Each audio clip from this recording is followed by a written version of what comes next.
And it's hard with the chairs the way they are in here. That's not much room to switch, so I'm not going to make you do that right now. When you move your consciousness into the other person,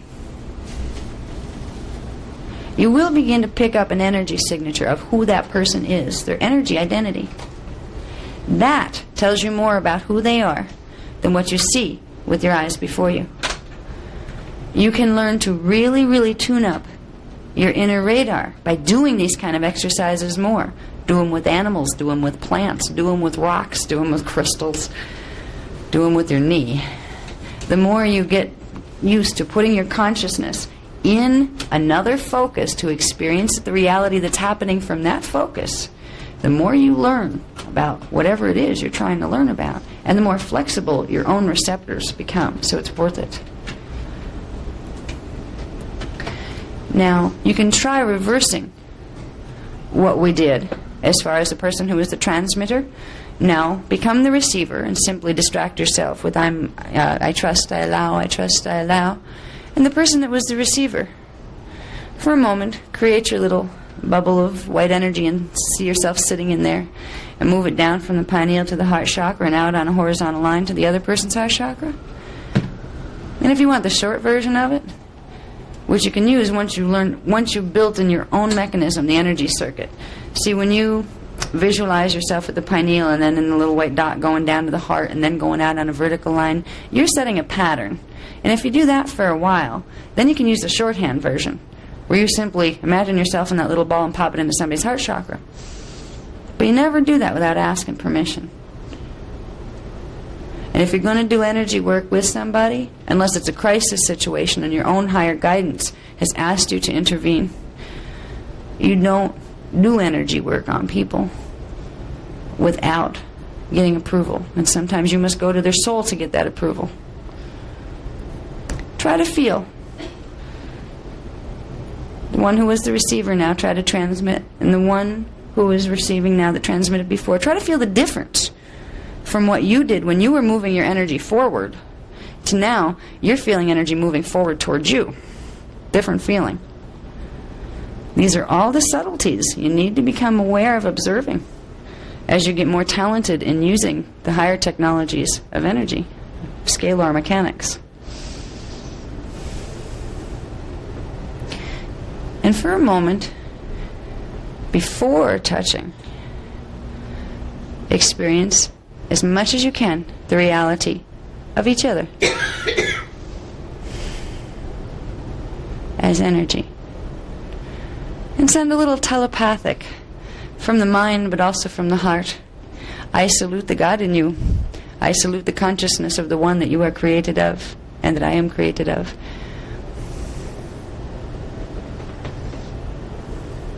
Because before we pull out of the pair, of the doing this in pairs, I'd like to get you into a space of rapport between your energy selves,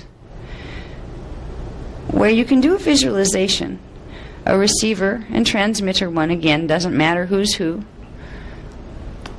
But we're going to create something called the inner space, or the inner sanctuary.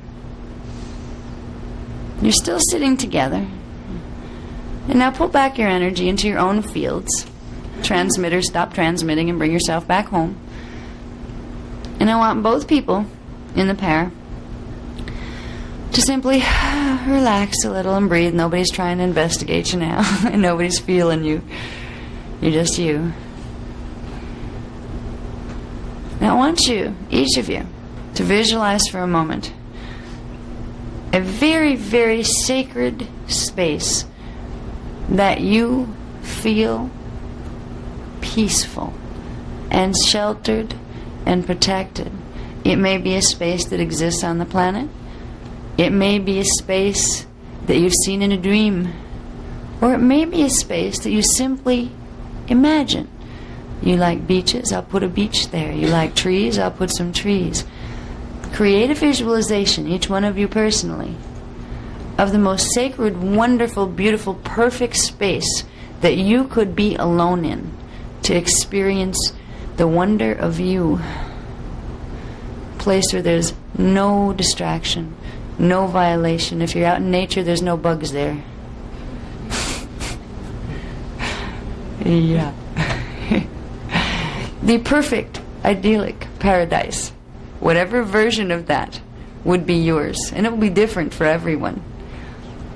But all the little distracting things, that if you were, say, out by a beautiful stream here, if you were out by a beautiful stream in 3D, you would be worrying about what's going to bite you if you're sitting on the grass, because there are things that do that here. This is your little sanctuary. You're a creator, created in the image of Creator. So you're going to create a space that is most sacred and holy just how you want it. This is all yours. And some people, when confronted with, wow, I can have it exactly as I want it. Nobody else has, I don't have to bargain this. I don't have to say, well, or figure out how much it costs. Or this is, I can just create this space as a perfect expression of me. Will find themselves drawing a blank where I don't know what to create. If you get to a point where you don't see anything and you can't find a space that looks like anything, that's okay too, because it doesn't have to be a space that has rivers and streams or parks or beautiful buildings. It can be beautiful buildings or ancient rooms, but it can also be simply a color, a field of color, or a sphere of colored energy, or a texture of energy that doesn't even have any sound or light attached. That's the hardest to find. Usually you can start finding those energy spaces by using visualizations to get you there. So think of a thing or one place that is most special to you, makes you feel good, and put that as the center of this sanctuary you're creating. And just let the space be from there. If it becomes very cluttered and big and has lots of stuff to it, great. If it's just a sphere of white energy with that one sacred object that makes you feel good in it, that's okay too. What we're going to do is, first of all, get used to being in this space. Wherever you are, you can take this space with you. You are a part of this earth. You exist on this earth. But the way our societies are set up, it's as if some of us aren't welcome here. Like we don't belong here. You don't have money, you don't have this and that, you don't have a house, you don't have a place to put your bottom.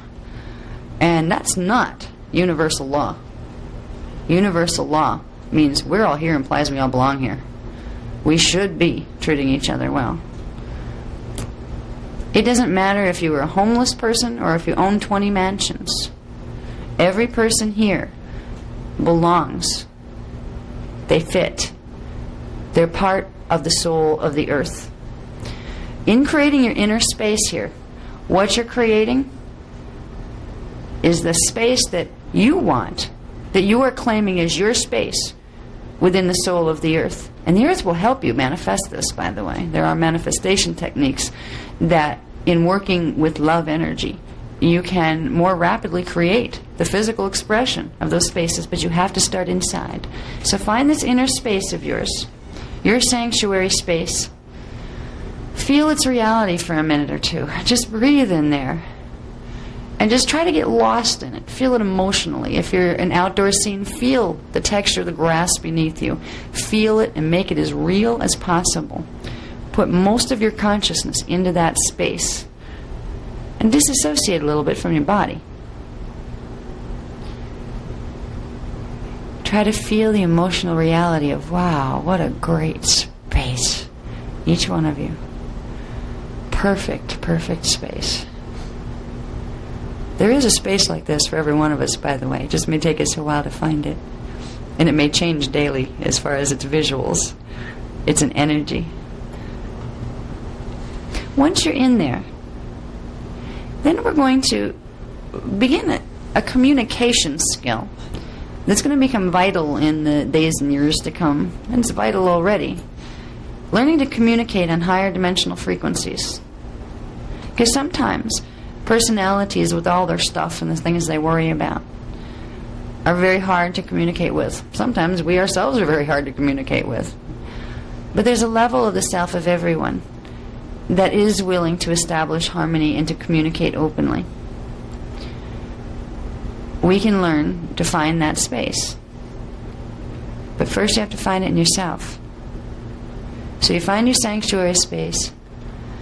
Now this is your little castle. You know, this is you're the king in this space. You decide what stays, what goes, what comes.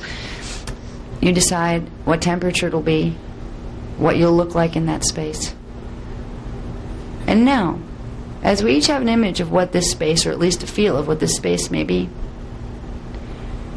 we're going to make a decision to let the other person that we're sitting across from visit. But it's going to be done very carefully, because we just created this safe little space that's really wonderful, and now that it's my space, it's mine, and nobody can tell me what to do in my space, so I don't really want to let anybody in here at all, because I like it this way. You'll find that in there. You'll find a resistance to wanting anybody in your space. But you'll also find that when you invite people into your space, into your sacred space, momentarily, you can resolve conflicts like you've never seen before. Now to do this, you find your space first, and you can make it look like it has a reception area. Even if you're not dealing with visualizations, pretend there's a reception area that's beautiful and relaxing and comfortable. And then anybody that wants to come near your space, or come near you, anybody that wants to get near your energy as you, has to come through intake. They have to meet you at the desk out front. So nobody can come through the door without you walking them through. Now I want you to again try this as a receiver and transmitter. Transmitter will be the person coming to visit the other person's space. And we're going to do this with visualization. And if you can't visualize clearly yet, just imagine that you are anyway. Draw from memory whatever images you could need. And you don't have to see it behind your eyes to have it work. This is a technique that you can solve many problems with when you learn how to use it well. And you don't need the other person sitting across from you to do it. Now, you're going to receive a guest in your space, receivers. If you're willing. If you're not, that's okay. If you're not willing, you would meet the person out at the front desk and just say to them, I'm not quite ready. And that's okay. And they'll say, that's okay, I understand. Because there's no wrongs here. Nobody, no right, no wrongs, no people having expectations about how another should behave. We're going to use visualizations, though. We're going to visualize you waiting to receive a guest in your space and see yourself as you are right now. Or, since you're in your space, you can be as you'd like yourself to be. Whatever your happiest form of you would be. You can change anything you want. You can pretend you're in a beautiful castle and you have, if you're female, have a long flowing gown on and you're getting ready to receive guests. Use the quality of imagination to make these energy shifts happen in you. So see yourself coming down your stairway of your castle or whatever is your space, out to the front reception area. And now, the transmitters. Imagine yourself, you're going on a journey, a very humble one. You're going with great reverence in your heart for another fellow expression of Creator. You can look like anything you want to, too. You can put on your best apparel or no apparel at all as far as images go. You can travel as simply an energy. Or you can travel with an image, which makes it easier at first. Transmitter, imagine yourself walking across a little bridge of light that goes between the heart chakras, that energy bridge you built before. Transmitter, walk across the heart chakra, and at the same time, receiver, come out. The door would be right at the heart chakra. And try to feel. Don't say anything to each other yet. See if you can get an image at all on what's coming towards you, on the energy coming towards you from the transmitter. And simply meet there and try to feel each other and greet each other. It would be the same thing as a handshake in physical. And if you want to make it more real for yourself, imagine the two of you in physical bodies there doing a handshake.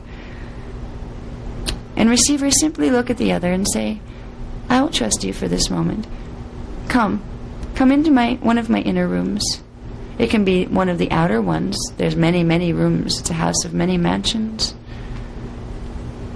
Take him into the room you'd like to take him into, if it's in a house. Take him into the area of the woods, if it's in the woods by the stream. Or just take him into an energy bubble, if that's where you started, into a part of your space you don't mind them being in. In that space, you can both then ask for a little bit of a higher order of things to be brought in. For both of you have higher identities than even the level you're at right there. You have 15 dimensions of identity. So you can ask your Rishi selves, the part of you in dimensions 13, 14, and 15, what is the gift we give to each other in this interaction? For every single interaction between people on this planet is a gift. There is a lesson, there is a gift, and there is an energy exchange. And it is not by accident that it occurs. If you can begin to identify the gift you are in any situation, you and the other, you will begin to diffuse conflict. Because first you realize, conflict, that means we're giving each other gifts here and I'm not seeing the gift. Okay, let me look higher. When you get in the inner space, you're more detached from the outer space, so you don't get caught up in the emotional patterns involved with it. You can learn to train your mind to go into your sacred space, and you can invite remote somebody that you're having a conflict with. If you're having a conflict with Uncle George or Cousin Sue or the neighbor down the street whose name you don't even know, you can call to mind an image of them. Send out a transmission from your heart chakra, which sends it out into the astral level.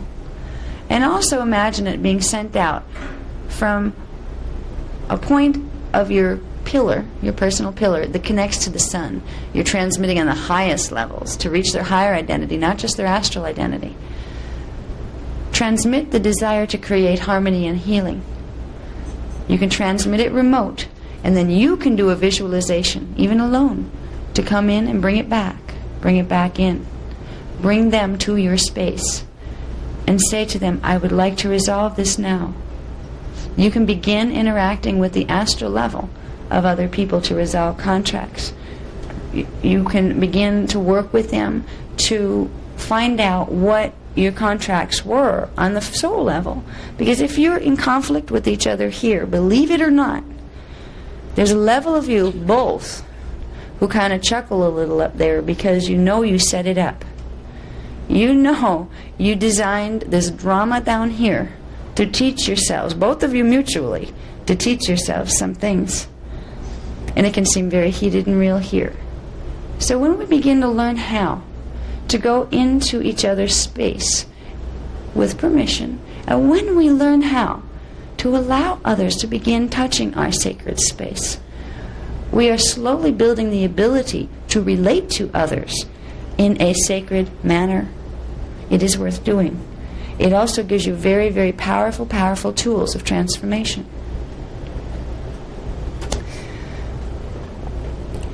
Funny thing is, when people think about masters, people who are, like embodied masters and that come back here to teach things and stuff, do you know that most of the masters that are the biggest masters sit someplace away from everything, hardly ever deal with people, and they simply do everything from the astral or higher levels. They communicate with people there, they teach people from the astral level, they move around and they make things happen in their own life that they need to sustain themselves from the astral level. They do very, very little. With their physicalness, they don't need to. It's not silly mind games to learn to use the energies in this way. Learn to travel with your consciousness. Learn to make agreements with other people and those levels of their consciousness. If you have a conflict, call in the higher levels of the other person and say, please, I would like to resolve this with this person in a mutual win-win situation, and please, by the way, can you help me see the lesson in it so I don't have to create it again? If you take responsibility for the fact that no matter who's right or wrong, you're both creating the hologram, and there's a reason why both of you are doing it, take responsibility for the fact that somehow I'm creating this too to teach myself something, and hail the higher parts. This is going to be crucial if things get unstable with the planetary grids in the next 18 years. They may or they may not, depending on how the energy work goes that's here. But if you learn to communicate on the fourth and fifth dimensional frequencies by using visualization and energy sensing techniques like these, you will be able to go above the chaos and confusion that's out here. You will be able to locate other groups of people that can help each other. What I'd like to do, I'm going to take probably a 10-minute break, and they usually go to 15. That's why I say 10, so maybe by 20 everybody's back here. But what I want to do when we get back is I want to do an energy circle with you.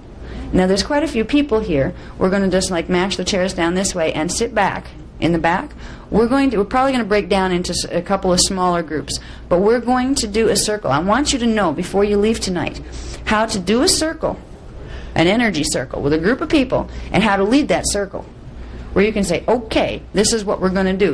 We're going to link our fields here. What I want to do tonight is I want us to give each other a little bit of a gift, a little bit of Psychic 101 of how to begin using your energy in a group, how to do some remote work, how to project group healing energy in a direction to create much more healing result. It works in prayer circles, but it also works for many other applications. You can find missing persons, you can help people in the hospital across the country heal. You can do lots of stuff, and you can also manifest stuff faster. So we're going to do a thing when we get back. We're going to have you think of one conflict you'd like to resolve. Think about this in our break. I'll ask you all to just know, and you don't have to tell me. Just keep it in your mind. One conflict you'd like to resolve. One thing in your body you'd like to heal.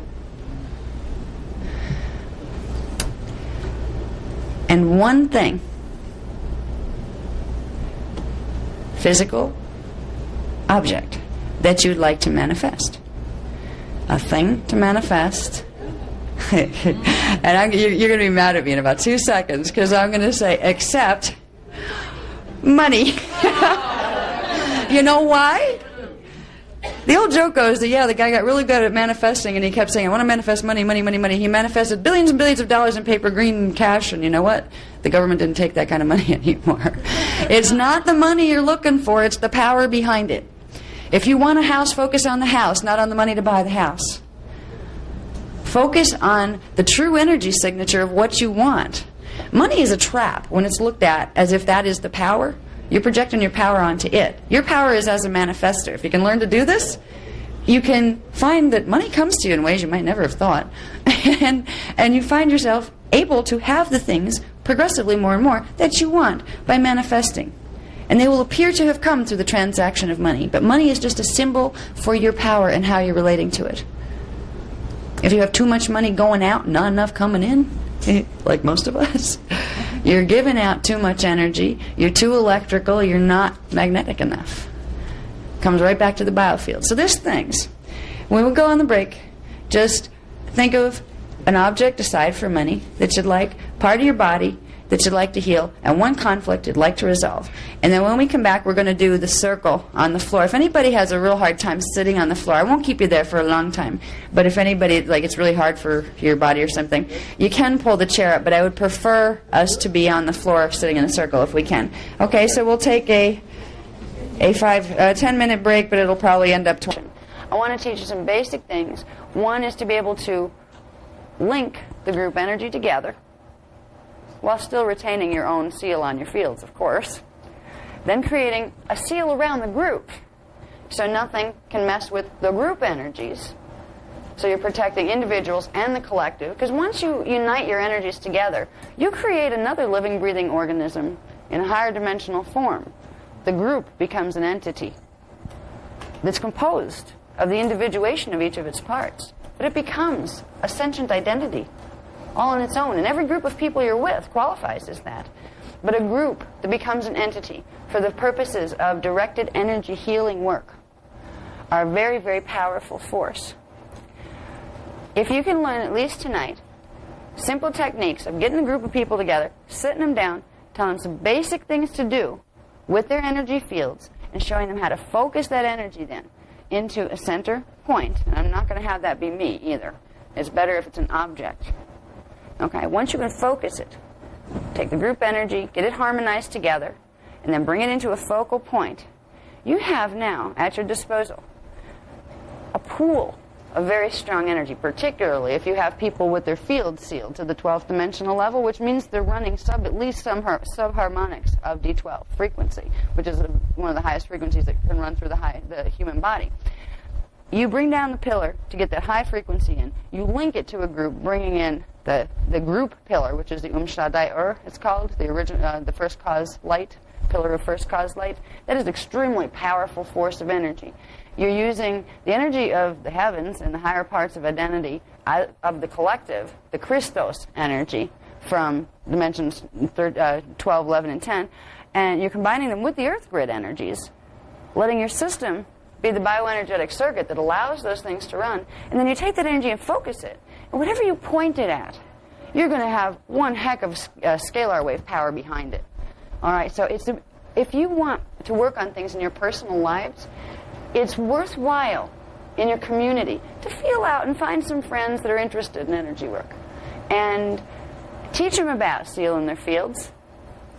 Teach them how to protect themselves first. Because if they're working energy work and they're not sealing their fields, who knows what they picked up? You know, it's the energy workers that don't know how to seal their fields that are really picking up some nasty stuff, and they're transmitting it to others because they just don't realize it happened. Teach them how to seal their fields. Simple technique, the Maharic seal technique.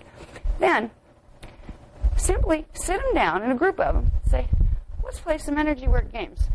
And what we're going to do tonight is a game, but it's a very serious game. I'd asked you before to pick 3 things that you would like to work on. And you don't have to write them down unless you need to for yourself. And I don't want to know them because it's not my business.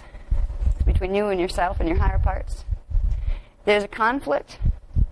Some conflict. It can be at work, at home, with children, with relatives, whatever, that you want to resolve. And make it specific. Not just general world healing. No, I'm tripping over words here. World healing or peace. Not just general. We want it specific here. Like my relationship with Uncle John needs help, Let's heal this conflict. Take them one at a time at first. Then later you get into big things to heal. Healing is harmonizing of vibrational patterns.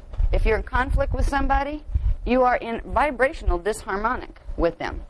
Your consciousness and theirs are not vibrating in a harmonious pattern. You can change that, particularly when you put group energy behind it. What we're going to do tonight, I want to walk you through so you can walk other groups through, those of you who are inclined to try to perpetuate this work. You will have a benefit that every time you work with a group, so if you decide you're going to assemble a group, it's worth it because you can't do group energy work with the extra kick without a group. So that's the motivation to get a group together to do it, is saying, well, we'll all benefit from this, including me. I know my energy work and I can do it myself, but I'm going to get a lot more power behind it if I'm working with a group. So it's worthwhile teaching some other people how to do this. You're helping them, they're helping you, that kind of thing. But we're going to take tonight simple conflict, a simple part of the body, whatever part you first want fixed. And again, don't just say the whole body. We all like our whole bodies fixed just like that, Just transmute them into, gorgeous angel figures while you're at it, if we're going to fix them all like that. It doesn't work that fast. But one body part, one conflict. And one thing, and make it an object, because objects are easier at first than, and like trying to say, I want to manifest money. You'll find yourself with money you can't use. You'll find yourself with money tied up in the States. You'll find yourself with money, but you're still looking at money as the object. You got the object, but can't use it. Because what you're really looking for is the power to do or to have something. Focus on what you want to have. If it's a house you want, focus on a house. Imagine that house. The perfect house for me, whatever that may be. And you can be specific even. A blue house with black shutters or whatever. Take those 3 things. And each person, we're going to unite the field of the group. And then we're going to transmit into a central object. And I have a crystal, I believe, for this purpose. I put my purse in there. Could you get that for me, please? Does the person have to be alive? No. Somebody that's over your head. Yeah. In fact, you can use, this is one of the applications of group work. This is really awesome. You can use it for many, many things. One thing is to locate missing persons or find information on where they might be. You can put together a group specifically for that.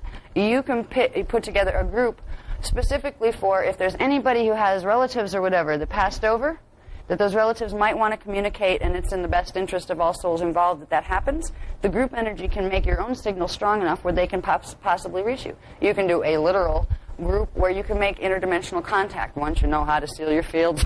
If I repeat myself with that, it's because it needs to be repeated. You need to understand before you go interdimensional, hyperdimensional, you have to seal your fields, or you'll have astral warfare going on and you won't even know what hit you.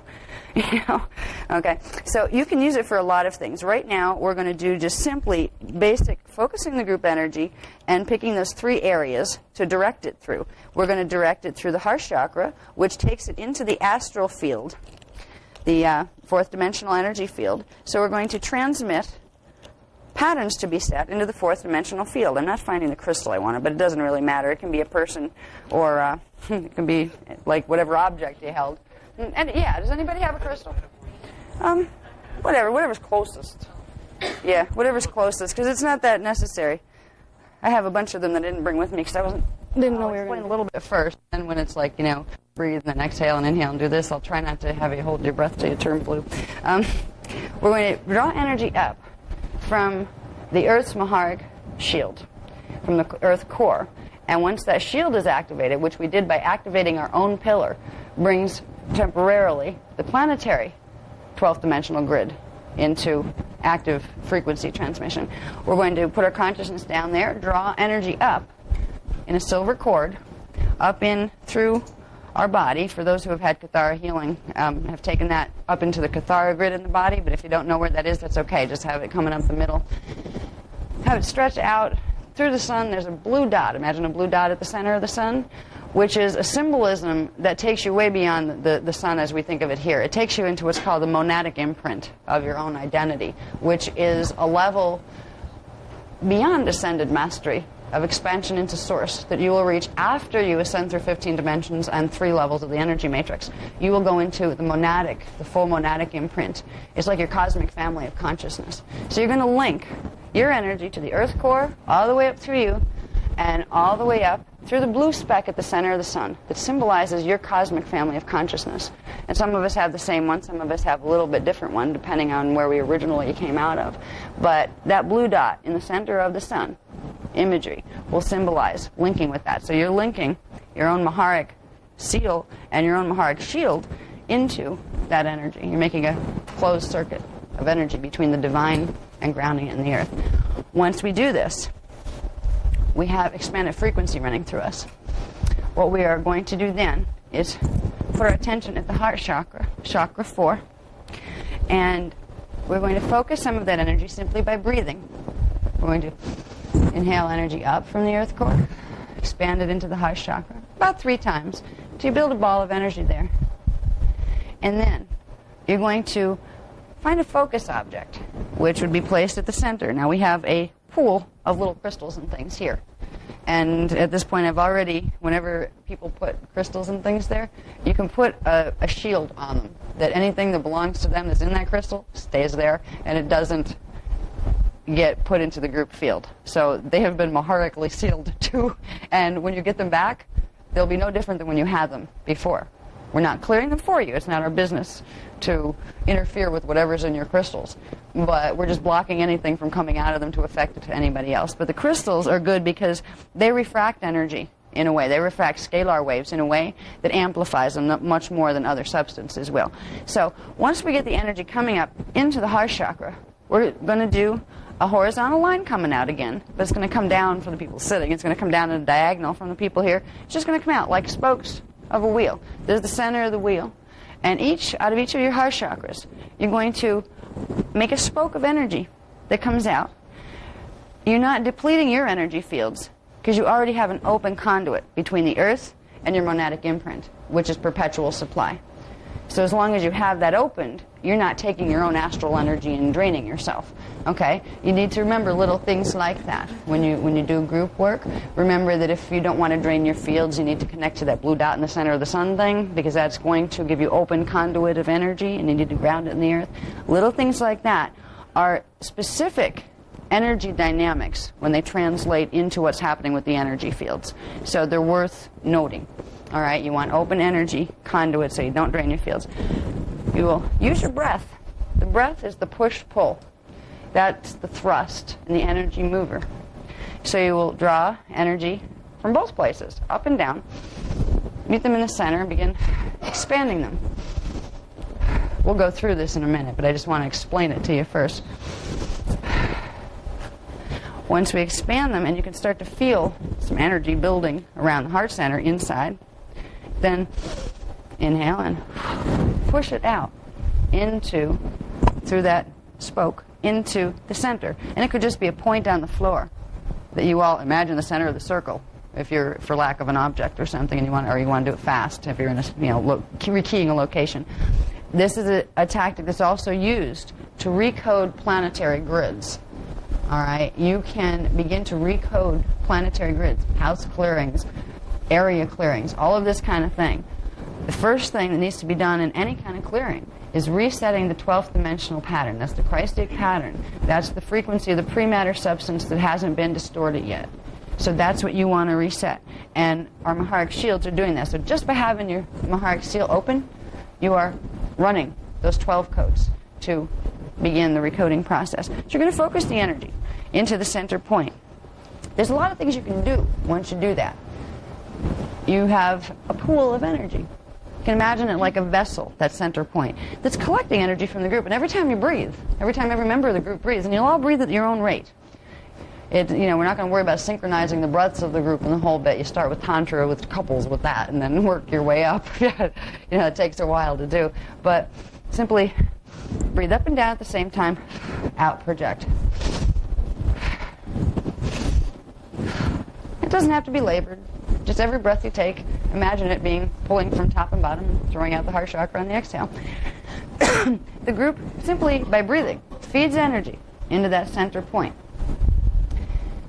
And there can come a time when whoever's running the group will simply say, okay, it's time to draw now. The group has charged that center point of energy. It's made a sphere of energy. Each group member, because it already has what we call key codes, codes of frequency. You helped create that sphere, so you have access to it. Something that wasn't part of that group, unless it was given the specific frequencies of each member of the group, would not be able to access that energy field. So you're creating a closed circuit of energy reserve to draw energy from for the group to use. You can use it, and it's good to do it physically first. You can later use that as a group remote, where you can draw that energy remote for all sorts of purposes.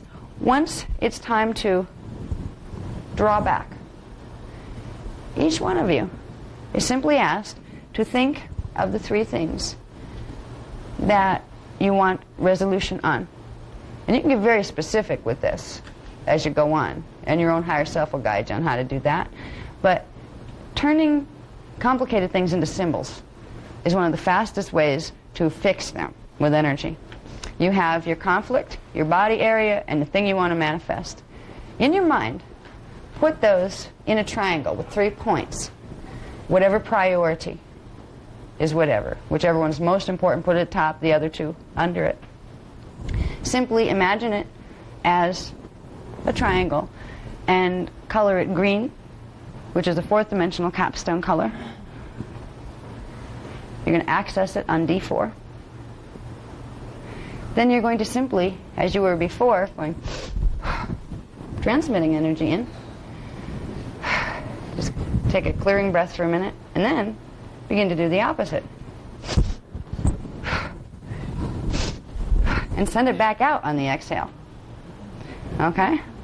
It's not too hard to remember, and your own self really knows how to do this inside. It's just a matter of remembering. Because once upon a time, this was a natural way. The consciousness and the body just knew how to breathe for manifesting, how to breathe for healing, how to make certain energy run which ways.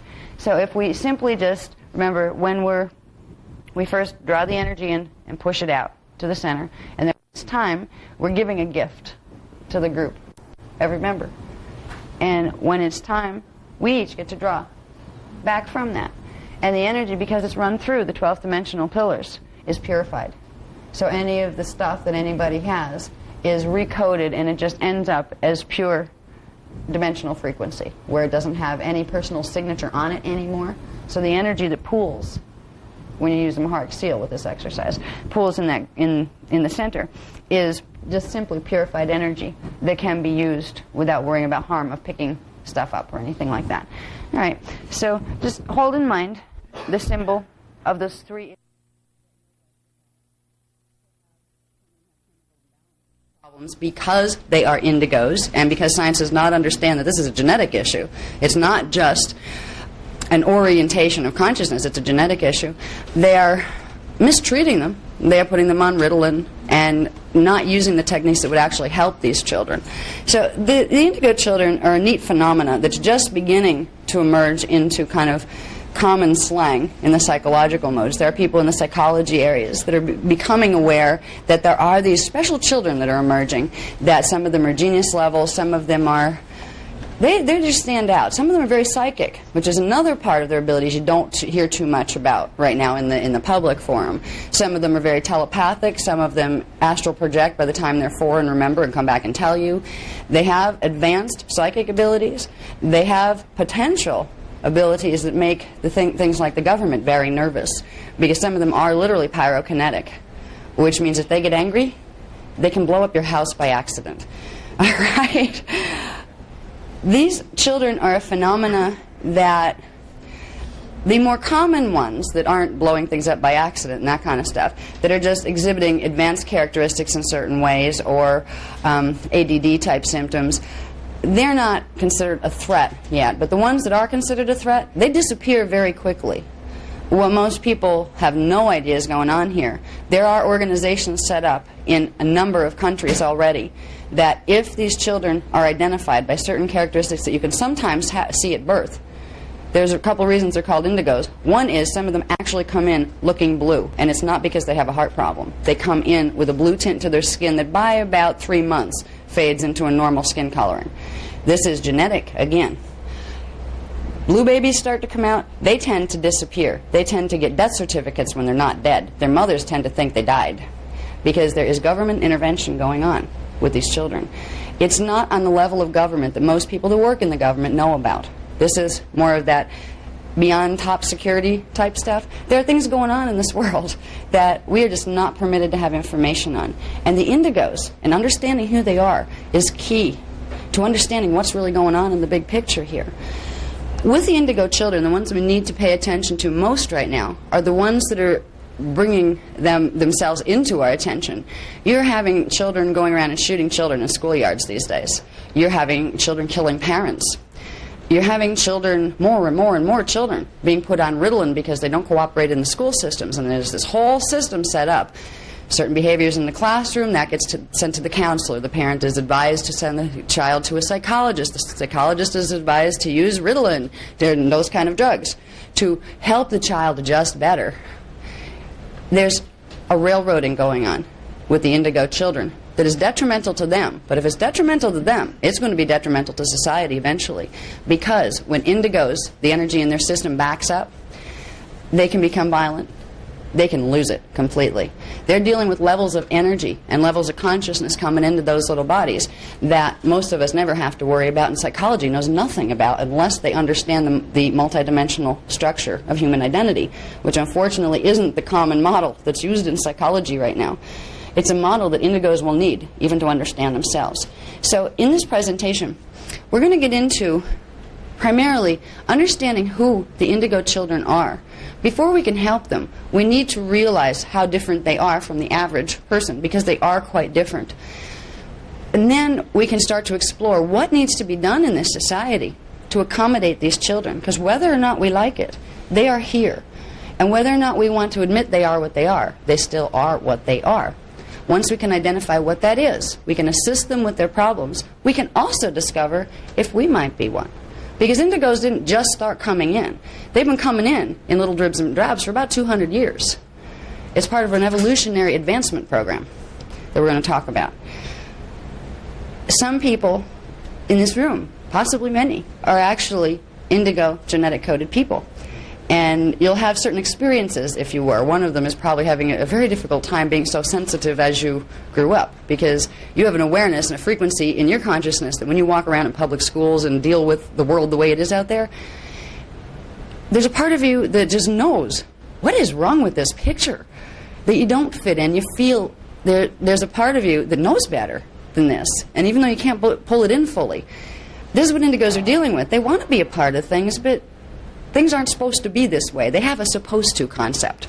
They have something to compare it to because they have at least an intuitive memory of how things were and are in places where they work right, in systems that aren't structured like our psychological, our government systems, our socioeconomic systems. This is not a healthy world.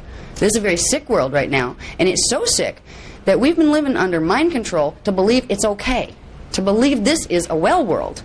It is not, and it's because of the ideas we use to build this world. We're taught to accept it because this is the way things are, and the way things are, the way the experts tell us, whoever they are, and we teach our children the same thing, and as long as we comply and follow the rules, we have a nice little life that ends in death. Death and pay taxes. That's the only thing you really have to worry about. When indigos come in, they know this is not the way the universe works. It's an intuitive sense. They can't put words on it. But there's a rebellion that happens in them. And if that rebellion isn't addressed and respected for the fact that they're right, it can backfire. And they can become a real force to contend with, particularly the pyrokinetics that they have locked up in government facilities because they don't know what to do with them. They don't know what to do with children who can accidentally start fires when you get them upset. And you know what? The children who have that problem don't know what to do with themselves. It's scary for them because they don't have their full awareness yet as who they are, why they came in. They just know they don't fit and they can do some things that other people can't, and what's wrong with me?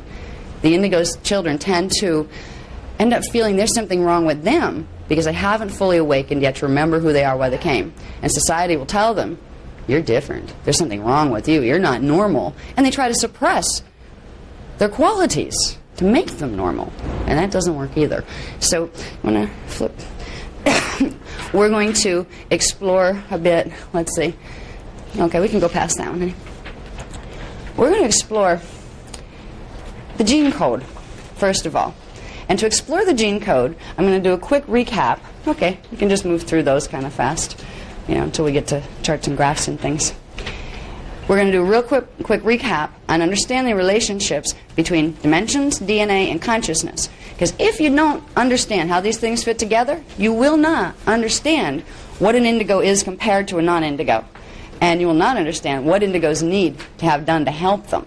So do a real quick recap on, now, dimensions. When we talk about dimensions in the paradigm that most of you are from, have been in other workshops, so I don't have to go from kindergarten back up to here, which is good, saves time.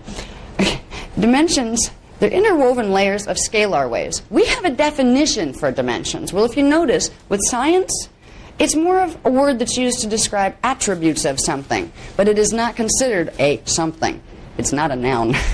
In our vocabulary, a dimension is a noun. It's describing a scalar field, a specific thing that has specific characteristics. So we have a model of reality that if you don't understand the interdimensional model, you will not understand who an indigo is and why it's important that they're here. So I want to show you where the dimensional structures and those paradigms fit with the whole indigo issue. Now, we have the dimensions or interwoven layers of scalar waves. This is all in there. It's like a refresher in the book, so anybody that didn't get pieces of it, you see where they all fit. The scalar waves are points of standing waves composed of literally units of consciousness that flash on and off. Particle units, particle, particle, particum. There's a whole science behind this. So I'm not just winging it off the top of my head, talking about vague stuff. I know what I'm talking about when I talk about this dimensional structure, whether science wants to agree with me or not. And right now, I don't have time to prove it to them. If I had 25 years to walk them through step by step and learn their terminology to plug it into mine, they'd be blown away. I don't have time, because right now, we have issues happening that we need to learn how to use energy quickly. And it's only the people who are beyond the point, well, prove it to me, who sense that, okay, teach me something. I'll learn and I'll work on the proof later. They're the people I speak to, because they're the ones that will make a difference here. While the scientists are still scratching their heads trying to figure out why there's solar changes happening that they haven't predicted and don't understand why they're happening. There are things happening here the scientists don't know yet. They don't know why. They're observing symptoms. They're observing indigos. They're observing solar changes. They don't know what is happening. Somebody needs to get a group of people together that has some idea of what's happening so we can make it work in a way that's healthy for our race. All right, when we get into dimensions and scalar waves, I like this because it helps bring it all together. cyclic repeating patterns of flash line sequences form frequency bands. A dimension is one full frequency band. Now, frequency band is a term we've heard of here. Okay? Science talks about frequencies. If we can understand it one step deeper than that a frequency band is a repeating pattern of what's called flash line sequences. Flashing on and off of stationary, fixed, standing wave patterns, scalar waves. This is where frequency comes from. It's not just an observable symptom of something unidentifiable called the universe and its energy mechanics. Frequency is repeating patterns of flash line sequences that happen because of units of consciousness, part of K, part of Chi, part of Cum, firing at certain specific rhythms on and off to each other. They are internal fission and fusion generators. In fusion, particle-antiparticle come together, creates an immediate reciprocal fission or replication. So it's a continual, perpetual motion universe we live in. And science hasn't been able to figure out how to identify this yet. All comes down to scalar wave technology and understanding what scalar waves are, how they're literally forms of consciousness, and how everything is composed of consciousness. So it's a dimensional model that, give them about 50 years, and the right people, probably indigos, coming in to take the science jargon now and make it grow to where it can fit these concepts. These are our ways to take words like, muons, electrons, photons, and plug it into this model. They fit. But we're starting at the deep level, the morphogenetic level, the template of light, sound, and consciousness that everything else is built on. We'll work up to where all those other pieces that they've identified fit. So it's a model that, it is the model that's used in the future actively.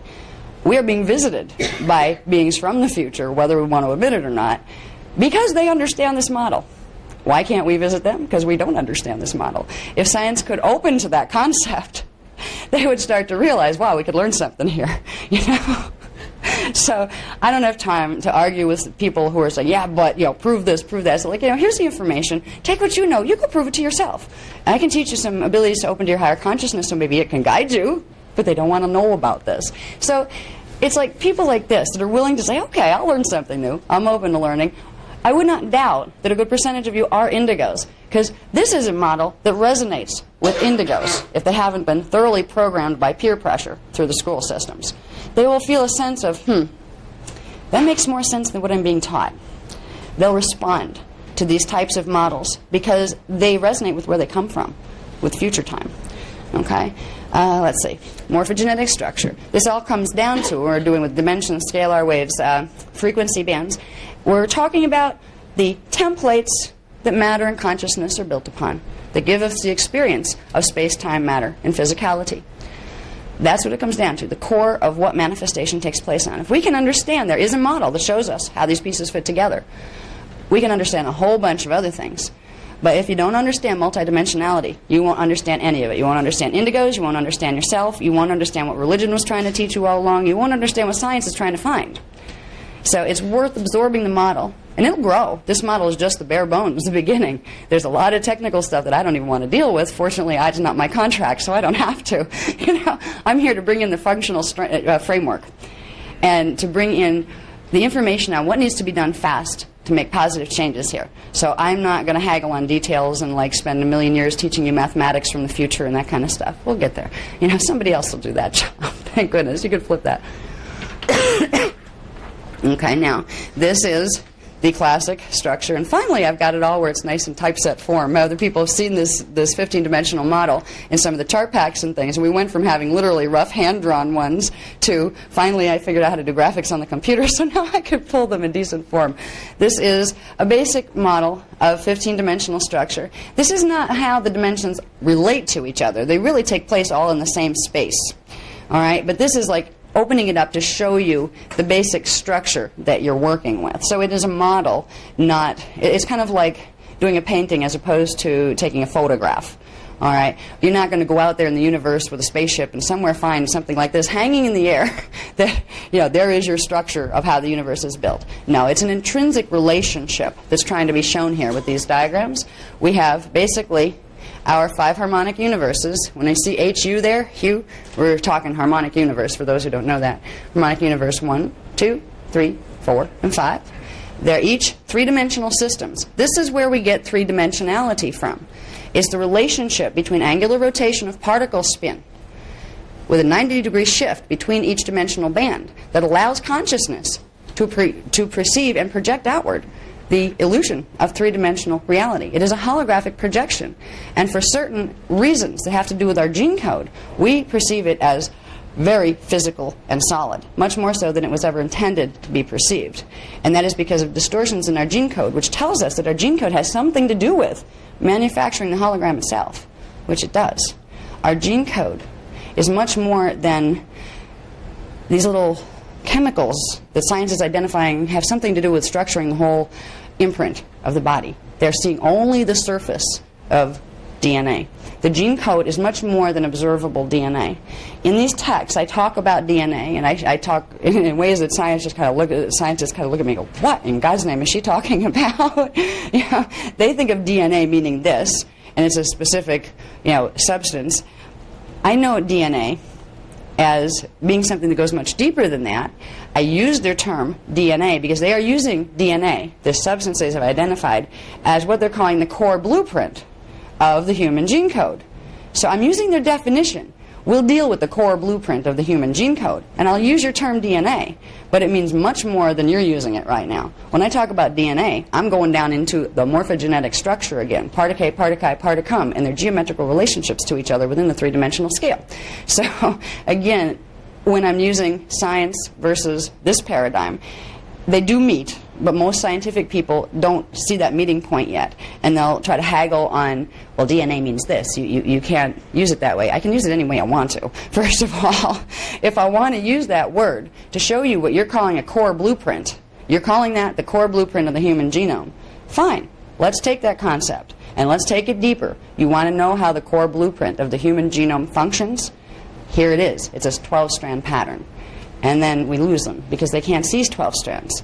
They've only identified a little tiny, tiny bit of what DNA, or the core template, really is. At some point, we'll make a distinction between the whole core template and the manifest DNA, because there is a distinction. What they're calling DNA is really a chemical translation of portions of that core template.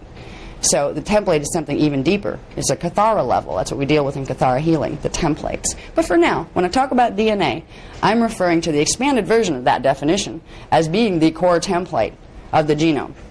It's important to understand how DNA functions.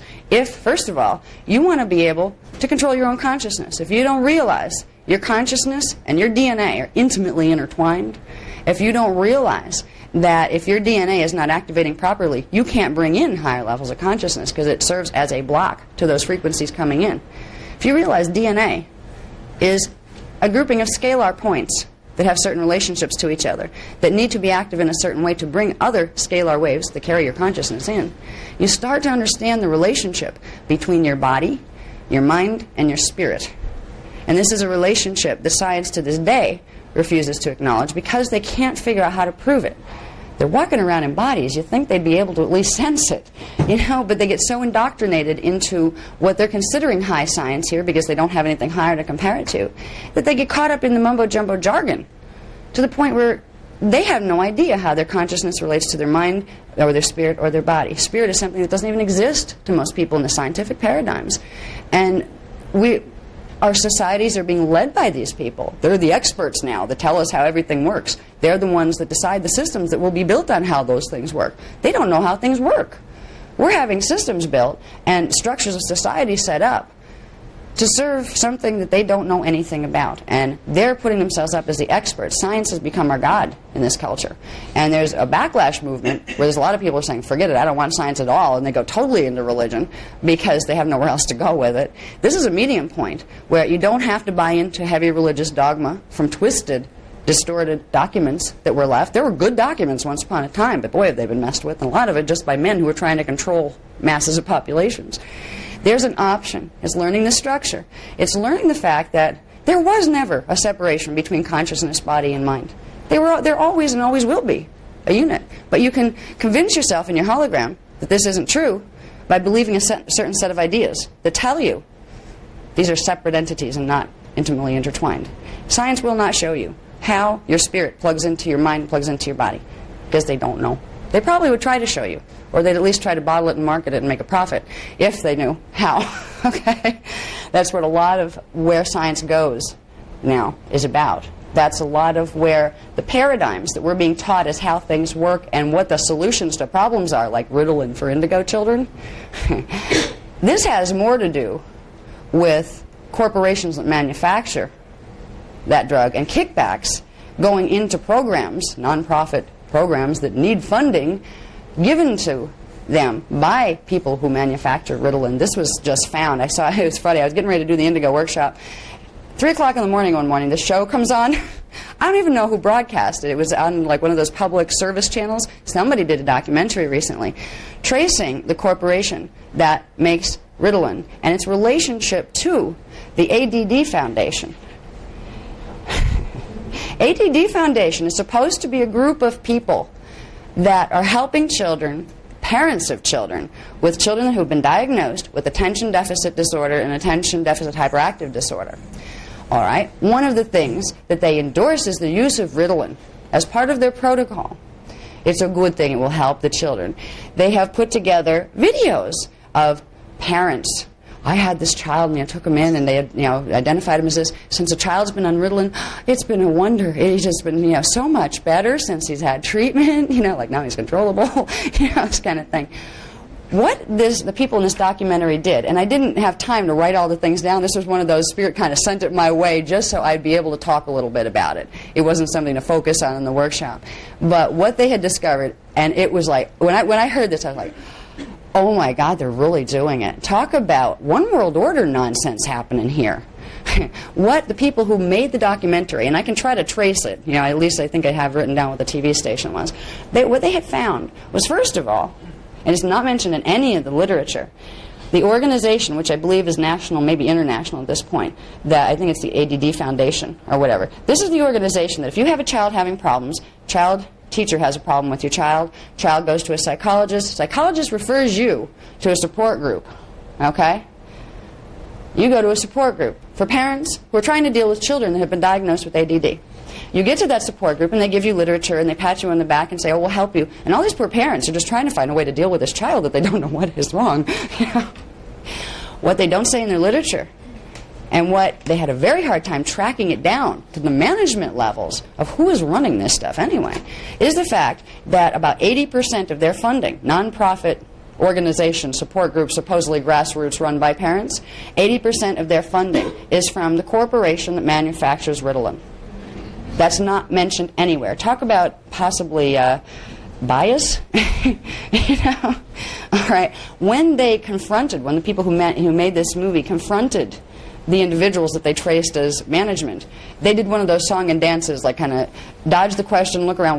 Well, we didn't feel it was necessary to put that on there. Like, don't you think that's a little bit deceptive? Don't you think the parents that are being referred to your group as a support group with no bias should have the right to know that 80% of your funding that you depend on to function is coming from the corporation that manufactures the drug that you just so happen to be saying is wonderful to treat this, when in truth, the treatment level, it hasn't been being done long enough to know any long-term effects. The treatment level is not as high as they tell you it is. These children are being railroaded, and so are the parents. And it's actually criminal, the way it's being done, because it's all very quietly done misinformation or not putting that information in the right places. They went to the corporation that manufactures it. I forget what the name is of it, but there's a corporation that manufactures Ritalin. They wouldn't comment.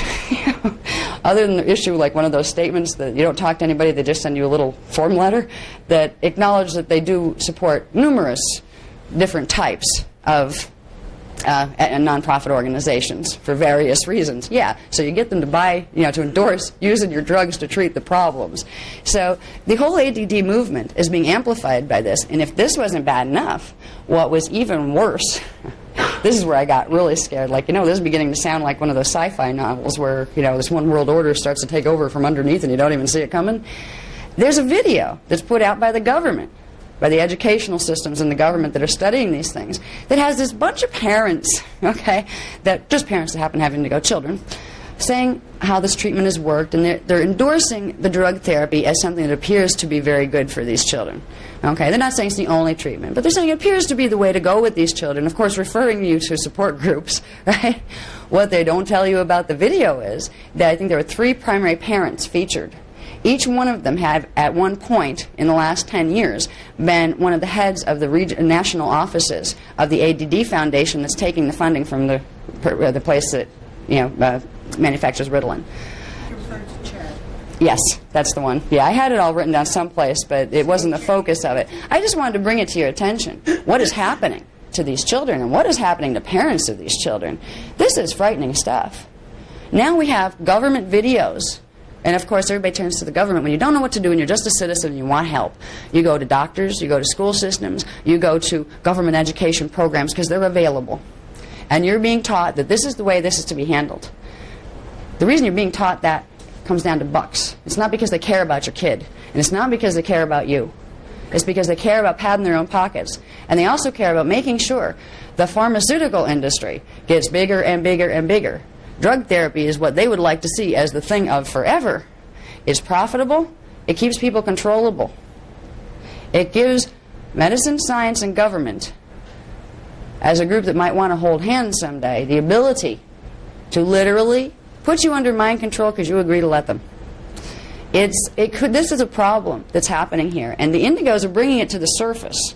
It's starting to, when more and more of these children come out, and more children are being identified as ADD and hyperactive and all of this, there needs to be a point where some of these parents say, and some of them are already saying it, there's something, I just don't feel right about this drug therapy. I just don't feel right about this. I don't care what the experts tell me.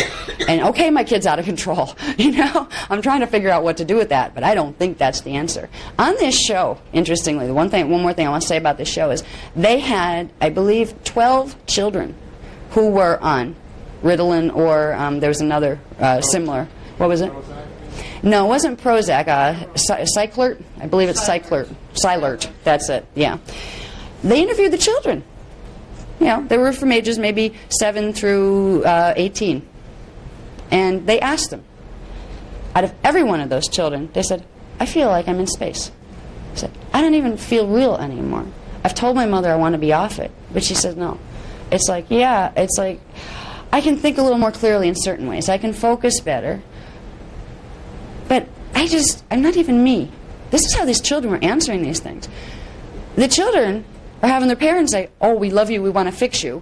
The kids are saying, I feel like I'm in outer space on this stuff. It's doing something bad to me. Please take me off it. And the parents are saying, no, I can't do that. I'm trying to help you. So it's a catch-22 all the way around. There has to be another solution. But the solution is going to come. Okay, I'll take questions later, okay? The solutions are going to come by understanding, first of all, what in the world we're dealing with indigo children. Because the experts are not going to figure this one out. If you don't understand multidimensional structure, you're not going to understand one iota what an indigo represents. And you're also not going to understand the level of respect they deserve. Because they deserve a level of respect. They deserve to be accommodated here. They're not here by accident. They're here by design, and by plan, and by invitation. And they need your help to remember, once they come into the gene code, just like all of us, bang, the shades go down. And all of a sudden you're here, you don't remember who you were before you came here, and you begin a finite life experience. They need to awaken if they're going to finish what they came here to do. It's up to us, the parents of indigos, the society around indigos, even if you're not parents. We need to be aware that they're coming, aware that they're here, aware that they need our help, to give them the paradigm that they can use to awaken themselves, so they can finish doing what they came to do to help us. Because they came here to help us, but not just us. They came here as part of a very large plan that's going on. And this is something that it's probably going to make a lot of psychologists dealing with indigos not want to hear it at all, because it's going to get into another area that there's many people who haven't made these connections yet. We have some interesting groups of people emerging in our society. We have indigos over here with physical evidence of all these kids being stuck on ADD because they have all these weird characteristics that are associated with uncontrollable behavior. They're indigos. We also have this other really weird group of people over here, the fringes of society, called your alien abductees, okay? People reporting alien abduction phenomena and all of these things. They seem to be like worlds apart, having nothing to do with each other. Well, the big awakening here is going to be realizing both phenomena are real and both are totally interconnected. This is what we're going to explore as we get into, after we find out who they are, we're going to see where that fits and why especially people in psychology need to start to understand, to wake up, to get out of the mind control cultural programming and to realize what's going on around them if they really want to help people. Because again, you have another group of people, contactees, abductees, and a lot of people that are even just channeling are stuffed into this category of, weirdos, okay, fringe of society stuff. You take them to a shrink, okay? And I call shrinks in psychology something different. A shrink is one from the old school because they shrink your mind. They will put you on drugs and they will put you in institutions if you astral project. If you talk about astral projecting, they'll put you on lithium or something else to make it go away. Okay? They are helping you to shrink yourself. So when I refer to shrinks, I'm not being derogatory toward all people in psychology or psychiatry. True psychologists and psychiatrists are helping you to understand and develop your mind, your psyche. Shrinks are helping you to stunt it. And right now, the majority of the people in the psychology movement happen to be shrinks. Why? Because they've been taught to shrink their own minds and perceptions. They've been taught a model. They limit themselves, and they will limit you because they don't know how to do anything different. It needs to be acknowledged, if we want to become functional in dealing with the reality around us, that these fringe groups of people are trying to tell us something. Something is going on here. The abductees are not having sleep apnea problems. They are not having hallucinations. They did not get sexually abused in childhood and transposed it into latent repressed memories of having aliens mess with them. 99% of the cases are not having these problems. You may find one or two that picked up the theme from the TV and said, okay, let's transfer it into that. But most people claiming contact with visitors of some sort are having contact with visitors. And this has everything to do with the indigo children. I don't know if mainstream psychology is anywhere near ready to understand who indigos are, because they're not just human children with special characteristics. Indigo children are hybrid children. We are in the middle of a race expansion program. There are, in these universes up here, all right, we're in these three-dimensional systems down here. Let me get over, I'll have to switch sides so both sides can see. Down here in harmonic 1 is where our reality fields take place. We look up in the stars, our galaxies, they're all happening in this space down here, dimensions 1, 2, and 3. We have a 15-dimensional structure that's called the time matrix, the morphogenetic structure of universal construct that we all exist within. Up here you have harmonic 2, dimensions 4, 5, and 6. They are at higher frequency. There's a different angular rotation of particle spin. They're actually in the same place as here, but it's like shifting them a little different. So we don't see them and they don't see us. They're a level of expansion compared to here. These systems up here, they have their version of Earth, of the Pleiades, of the Sirius systems. Those things are reflected up there too, because what you have here is a progression of matter density. When anything comes into manifestation, it comes in through the 8th dimension, begins with the highest frequencies in harmonic 5 as waveform, moves down into a little slower waveform, which becomes pre-matter, liquid light. From there, it breaks itself down into a smaller waveform that becomes etheric matter, which is silica-based matter rather than carbon-based. Breaks down from there into a semi-etheric matter of harmonic 2, which is still physical. These are still considered physical matter systems. They have the spatial qualities. You walk around in a body. You have things to step on. It's not all, just floating around as consciousness. And then we have us down here in gross matter systems. This is a progression of matter density. That is the way you become manifest. So the fact that we're down here and have bodies running around down here implies that there's other manifestations all the way up this scale. Because consciousness comes in and breaks itself progressively down. We're even related to those things that live in the higher dimensional fields. All of us start as a matrix of consciousness up in the higher fields and break down into smaller families, smaller groups, until finally we become individuated individuals. We are related to the interstellar families, and they are very, very real. We're going to show the lineage today as we move through this program. This is the first time in about, I think they said since about 200,000 years ago, that the whole basic lineage was shown as far as where did we come from. Because if we want to understand how indigos differ from us, We need to understand what us means. And most of us have no clue because we've been fed false history by a false science that doesn't know anything about the majority of reality. We're down here. All of these systems are more advanced than we are. They have beings in matter bodies running around with incredible intelligence compared to what we have here. The science here is preschool compared to their science. So when we begin to understand that there's these levels of other reality that have always been there, it's just us who went to sleep and forgot they existed and forgot we came through them to get here. If we begin to understand that, when we talk about visitors coming from other worlds, and we look at those poor people out there having their little UFO groups and little meetings because they have to talk to somebody because it's scary when it starts happening to you. You think you're losing your mind. Why? Because society told you that if you see aliens, you're losing your mind. So the people who are having contact are being told they're nuts. They're terrified because they don't know what to make of contact. There's no rule book for this, you know. They can't turn to psychology, so they turn to each other. This group of people is at least aware something is happening here. You go into mainstream, you go into schools and colleges and psychology departments, and you're going to get a runaround. You're going to get told, oh, it's sleep apnea this week. Next week, they'll have a better excuse. They are looking for reasons why not to acknowledge it. Because to acknowledge it would totally shatter their paradigms. All right? Same thing with multidimensional structure, multidimensional identity. If science, right now, psychology acknowledges a soul, what is that concept going to do to their whole interpretation framework? It's going to change it. They can no longer say, well, gee, if somebody is experiencing flying above their body at night in bed, they can no longer say that this is a hallucination problem. They can no longer throw a diagnosis on it as an ism. They have to acknowledge it as a normal function of consciousness. But they don't understand it, so they can't acknowledge it. We need to make these changes.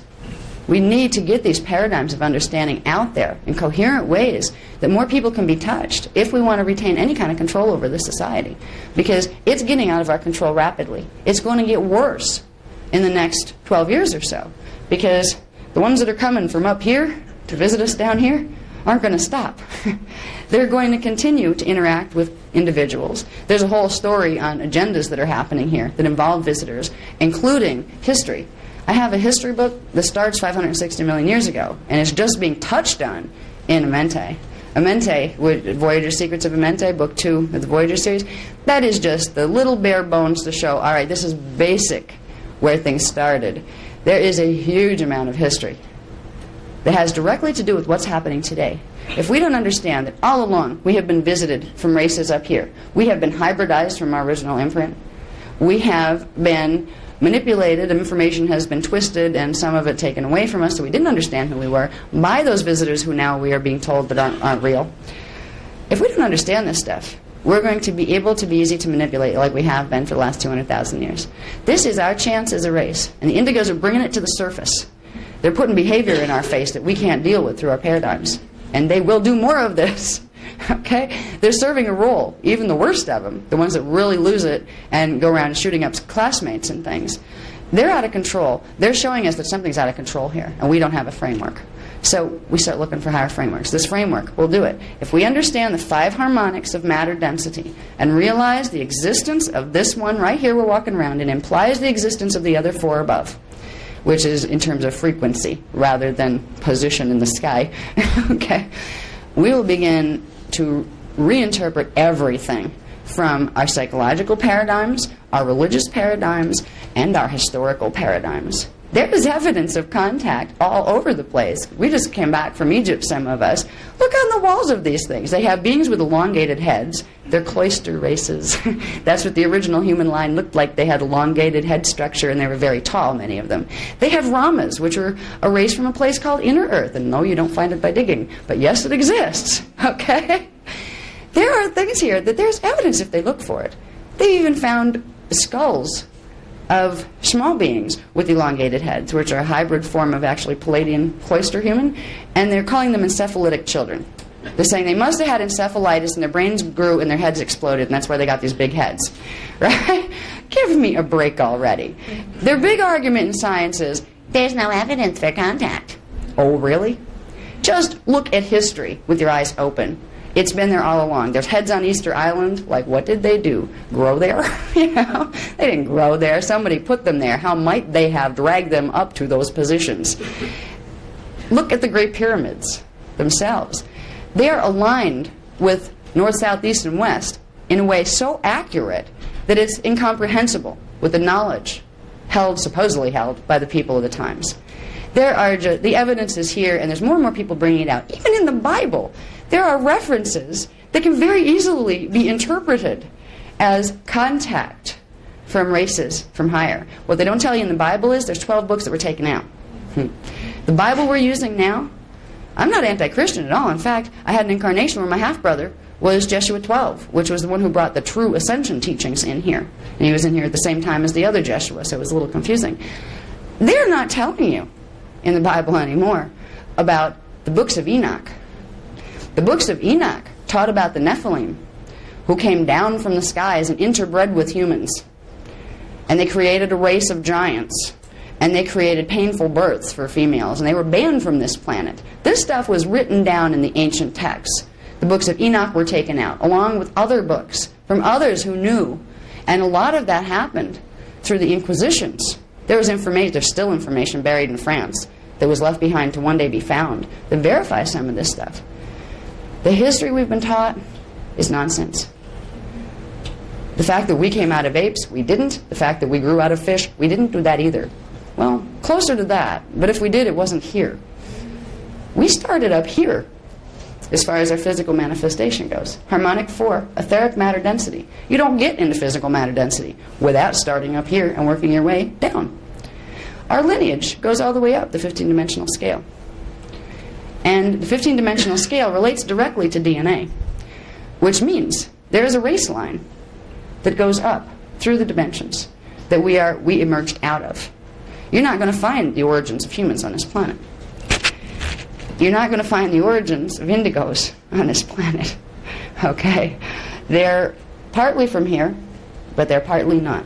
And we're going to get into explaining the genetic codes a little bit, how DNA works in relation to the dimensional scale, so we have a refresher on how that relationship works, because we've done it in other workshops before.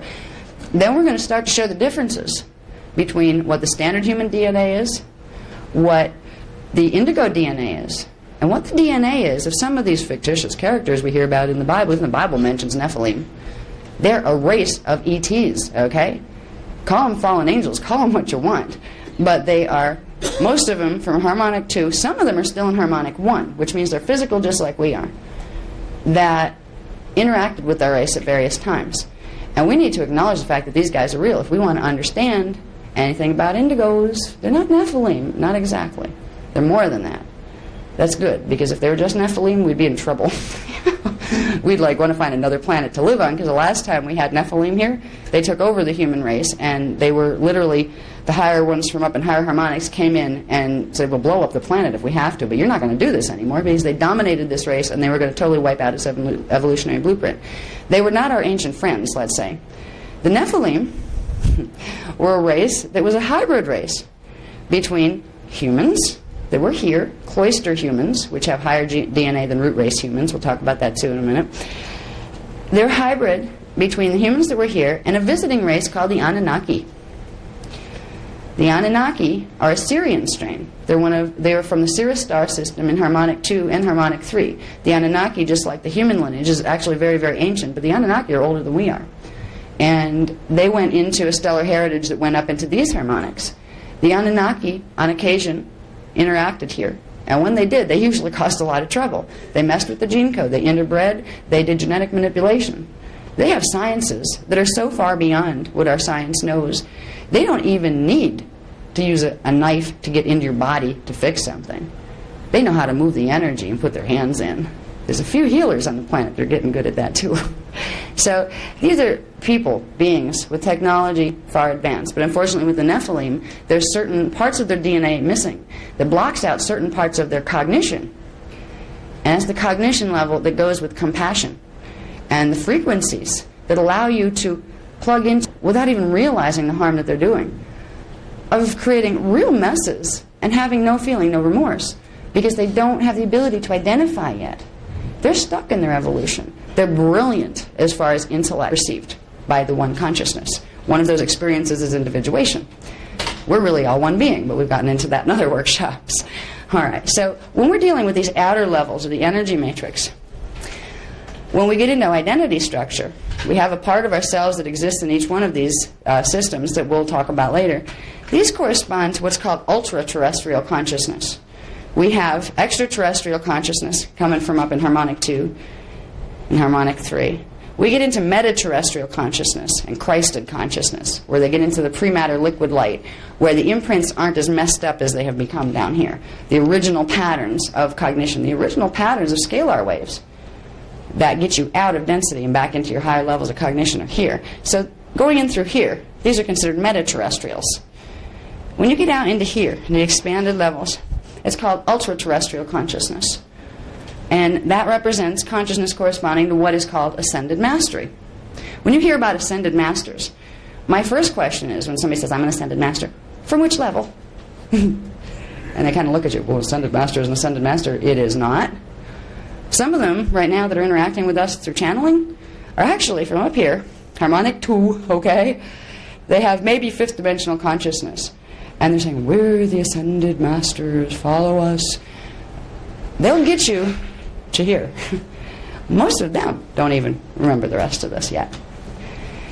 You're not ascended master until you go up through the whole evolutionary cycle, pull your consciousness back together, 15 dimensions, then pull it back together into 3 levels of the energy matrix. That is an ascended master. Okay?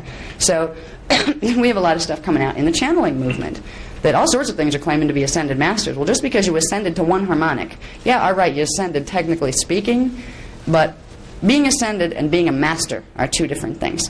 When we are dealing with indigos, we need to understand this distinction because they're not just coming from here. And when we get into the gene code, you'll start to understand who they are and why it's so very important that we acknowledge this and we begin to create a movement. And I don't mean just a little movement in New York City. This information has to get out, even if it's not in the overground where you'll have the system trying to stomp on you and shut you up every time you open your mouth. There needs to be created a movement of awareness, especially the spiritual people who understand at least some kind of spiritual stuff, that there are spiritual dimensions. These beings need protection and they need assistance. And they are very, very important to have here. They're important to our survival. And they also deserve our respect. Okay, can we switch to the next one? Okay, these are, I'm just going to show you quick the levels of matter density I was talking about. You have in dimensions 1, 2, 3, carbon-based biology, physical matter density. Harmonic universe 2, dimensions 4, 5, 6, carbon silica-based biology, physical matter 2. This begins the transmutation process. When we talk about ascension, which I talk about in a lot of my workshops, what I'm talking about is DNA doing something different than it's doing right now that allows for the process of the carbon-based biology to progressively transmute into carbon silica, then progressively into silica-based biology. Meanwhile, you're going from physical matter density to semi-etheric to etheric and progressing your way up and out. All right? It is a scientific process. This was called the ancient Merkaba sciences. These were sciences that were understood by the elder races and used. A lot of the reason there's no evidence left, they left. I mean, seriously, there were cloister races here that did this on a regular basis. They came down, had experiences here, sometimes seeded some root races, and then they just transmuted themselves out of here. You don't have to leave a body behind. There were ancient civilizations that knew this. There's other reasons why there's evidence missing too, but the evidence is also there if we reinterpret. So these are the levels, anyway, of the matter density levels that go with the 15-dimensional structure. When I was talking before about units of consciousness forming standing scalar waves, I was talking about these things, particle, particle, and particum. Particle would represent an antimatter unit of consciousness, a fixed point within a scalar grid, a fixed standing wave pattern. When it flashes on, you would see it flash on like a light bulb. It breaks itself down into a particum, which is the base unit of consciousness that will form particles, and at the same time it forms particle, which are the base units that form antiparticles. This is where you get your particle and antiparticle systems. It's simply the constant flashing on and off. It's called particle phasing, where they come together in fusion, disappear, demanifest, and turn into antimatter units, and then flash back on, becoming that standing wave. and go into particle and antiparticle base, and everything evolves on that. That's the base structure, the template that all the particle sciences identified are building on. So particle phasing is the way the world goes round, the way the universe goes round. And when science starts to understand this, they'll start to get functional when it comes to interdimensional scales and those kind of things. Okay, I think we can go on from there. Yeah, thank you. Do we need anything here? All right, DNA. Okay, I talked about how science doesn't know really what they're dealing with DNA. This is a point I want to bring together because we talked about 5 letters in one part of one workshop, and then we talked about other aspects of DNA in another. This will bring it together a little bit of how these two things work together. Okay, the scalar wave programs, and we learn up here that DNA are actually the observable portions, chemical translations, of scalar wave programs that exist in the morphogenetic field. Okay? Scalar wave programs that are held within the DNA imprint, these create the diversity of form. Different programs of scalar waves create different DNA in the manifest levels, which creates different biologies. Okay? These programs, though, the scalar wave part of the DNA,